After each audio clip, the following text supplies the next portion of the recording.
예레미야서 52장 24절에서 34절 말씀입니다. 오늘이 예레미야서 마지막 날이죠. 24절에서 25절 말씀입니다. 경호대장이 대제사장 스라야와 부제사장 스바냐와 3명의 문지기들을 붙잡았습니다.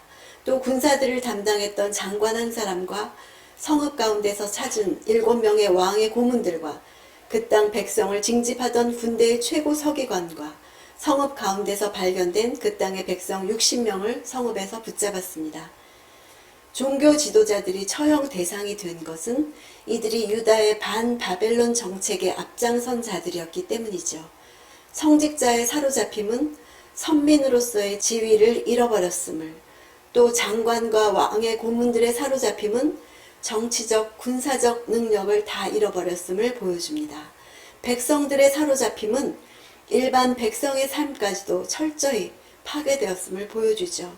27절에 그 후에 바벨론 왕이 하맛 땅 림나에서 그들을 쳐 죽였습니다. 이렇게 유다가 자기 땅에서 떠나 포로로 잡혀가게 됐습니다. 특이하게 사로잡혀 본국에서 떠난 대상을 유다로 표현하였죠. 예루살렘의 정치, 종교, 경제 기반이 다 무너진 마당에 오히려 포로로 잡혀간 사람들을 통해서 유다가 회복될 가능성이 있음을 암시하기 위해서입니다. 28절에서 30절, 이것이 느부갓네살이 포로로 사로잡아간 백성입니다. 느부갓네살 7년에 유다 사람 3023명. 30절까지 나오는 숫자는 미래에 대한 보증이었습니다. 이들이야말로 새로운 이스라엘, 회복된 이스라엘을 이루어갈 사람들이었죠. 이스라엘이 살아남는 이유는 어떤 국가적인 능력 때문이 아닙니다. 아모스가 오래전에 예언했듯이 이스라엘은 살아남겠지만 목자가 사자 입에서 양의 2다리나 귀 조각을 건져낸과 같이 건져냄을 입는 것입니다. 이렇게 구속받은 양떼가 그들의 땅으로 다시 돌아와 언약 관계를 회복할 것입니다.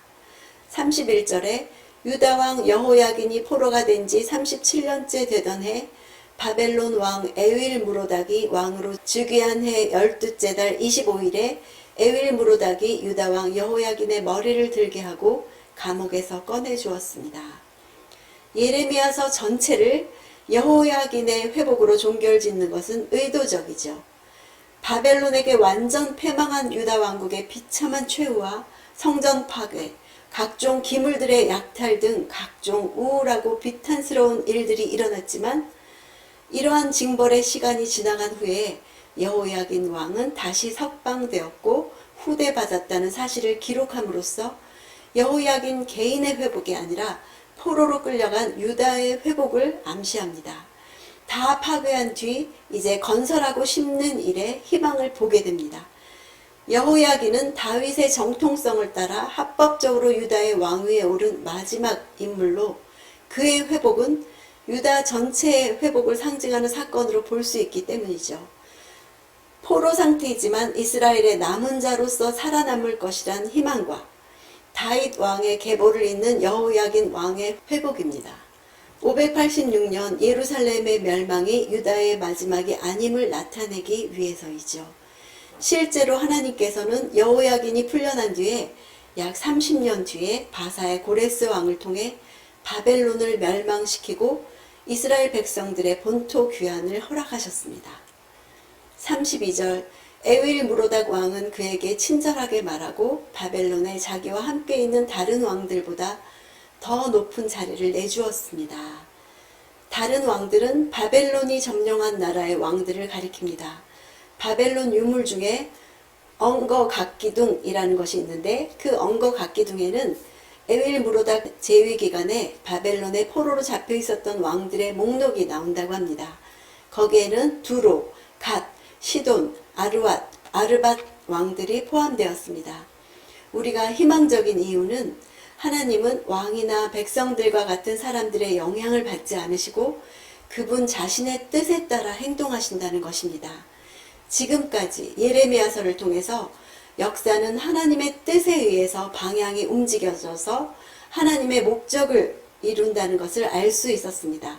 이것이 역사에 대한 해석이라면 우리 시대도 동일하지요. 하나님은 지금도 세상을 통치하시면서 참여하고 계시다는 사실을 잊지 맙시다. 하나님의 목적은 역사 안에서 계속 실현되고 있습니다. 고난당하는 백성의 곤경은 하나님의 능력과 관심사 밖에 있지 않습니다.